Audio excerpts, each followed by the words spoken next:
Hi guys. For the last, I don't know, 6 months maybe a bit less, I've wanted to make a video on uncertainty.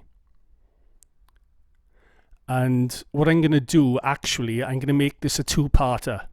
This obviously being the first. And I'd like to tell you a story of my own. A story that changed my life. But I'd like to address something first before I go on. When I first started doing YouTube videos, I didn't realize that certain videos that I was doing was actually serving to reassure people. Now, I didn't do this on a conscious level. I wanted to show distinctions between HOCD and actually being gay and what have you. But I think what a lot of people tend to do is they're trying to comfort themselves, which is the worst thing you can do. So a lot of people watch my videos, and not just mine, but other people's videos, and they'll watch them obsessively over and over and over to gain comfort. But the thing is, if you're moving towards comfort, you're going in the wrong direction. Okay? This needing to know for sure. But what you should be doing is moving towards discomfort, because that's where the treatment lies. Okay? Now, I wanted to share a story of my own about confronting and dealing with uncertainty, and it happened right here in this very spot, actually, many years ago. And what had happened with me was I was having intrusive images and thoughts flashing into my mind constantly about my cat getting killed, about my mother dying, about other family members, and so on. And I was living in such a clouded, surreal state that I was drinking myself half to death. And I used to kneel in this very spot every night before going to bed. And I'd have to read the Bible in a certain way and say prayers in a certain way. And I'd have to get up and walk around the bed and come back and check switches and see the light switch out there. I'm not sure if you could see it on camera. I'd have to flick that so many times. And all these strange things, I used to do. And sometimes it was 2-3 o'clock in the morning before I was getting to sleep. Because I believed that if I didn't do these rituals, bad things would happen to my family or to me. My thinking was so, magical and so ungrounded in reality. And if I'd have an intrusive thought, I used to push it away, argue with it. The thought of my animal, my pet getting killed on the road was so unthinkable to me. It used to cause me a lot of distress. And so on and so forth. And one day I bumped into an old buddy of mine. He was doing carpentry on a shop.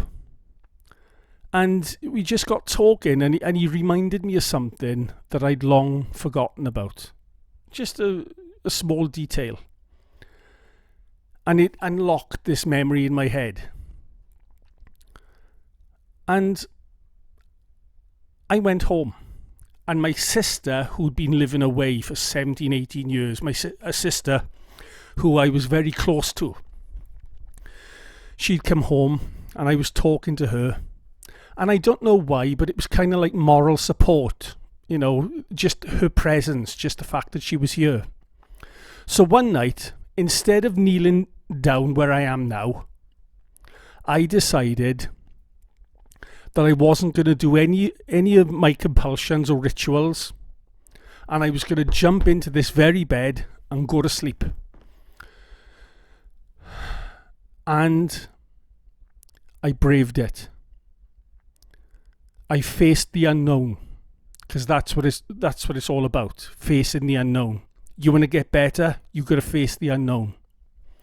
You got to face uncertainty.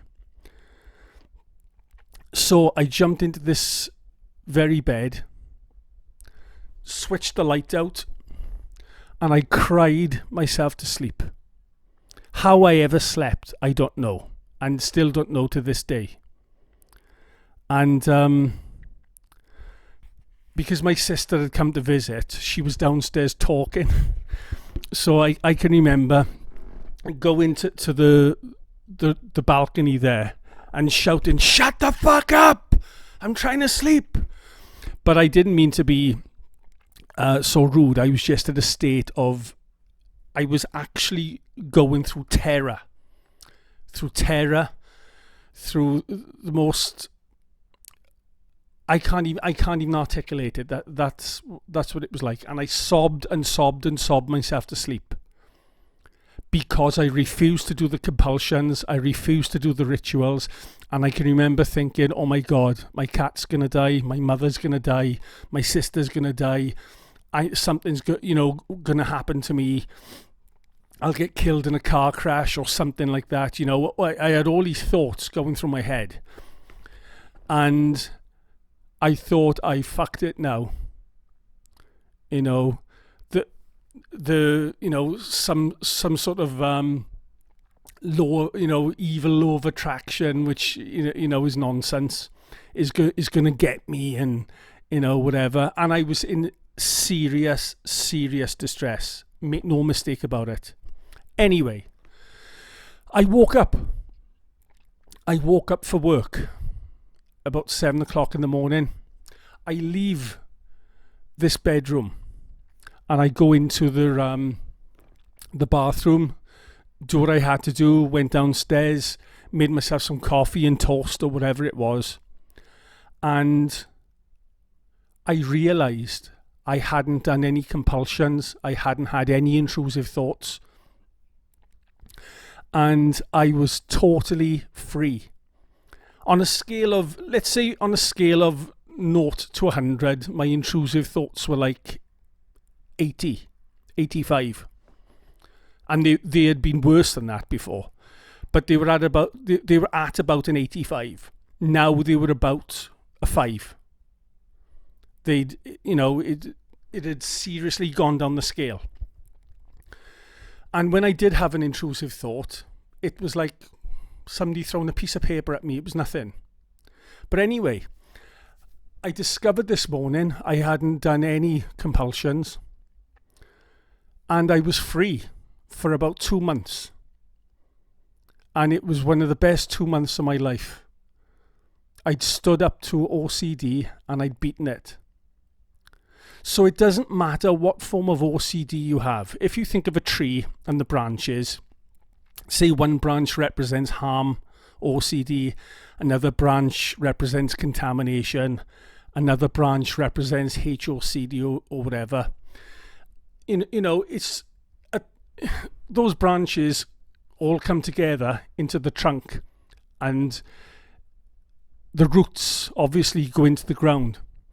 At the root of all forms of OCD is uncertainty and the need to know for sure. Uncertainty and perfectionism. So, irrespective, some of you out there thinking, oh, for God's sake, Jesse, we suffer with HOCD. What are you telling us this story for? Because my story, although different, is still OCD. OCD is OCD no matter what the theme. So this is relevant to you. And what I'm trying to say is, I stood up to the uncertainty. I faced the unknown and I beat it. And the reason why it came back was that my mother became very ill. She survived, that bout, but she became ill, and that's when the uncertainty crept back and the intrusive thoughts, crept back. But the point I'm making is I never ever took OCD quite so seriously again. How could I? How could I when I beat it?